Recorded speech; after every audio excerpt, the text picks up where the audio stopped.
কাজী নজরুল ইসলামের একটা কথা দিয়ে, একটা কবিতার কথা দিয়ে শুরু করছি। কাহারও করিছ ঘৃণা ভাই, কাহারও মারিছ লাফি, হয়তো উহারই বুকে ভগবান জাগিছ দিবারাতে।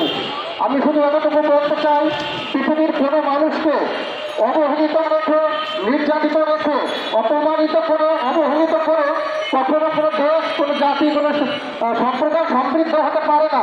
সুতরাং আমি বলতে চাই, আমরা যারা বাংলা ভাষাভাষী আছি, যারা আমরা এই ভূমিপুত্র, যারা এই বাংলাদেশে আমরা সেই ছোটবেলা থেকে বড় হয়ে আসছি, আমরা চাই আমাদের প্রতিটি জায়গায়, প্রতিটি ক্ষেত্রে আমাদের ন্যায্য অধিকার, ন্যায্য দাবিগুলো তুলে ধরা হোক এবং প্রত্যেকটা দাবি যেন আমরা অনুরোধ করতে পারি।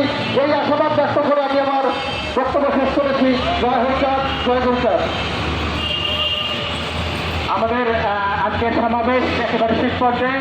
এখানে যারা উপস্থিত হয়েছেন তাদের প্রতি অনুরোধ যে আমরা কি নাম হচ্ছে শ্রী রতন মৈত্র এখন বক্তব্য দেবেন। রতন মৈত্র।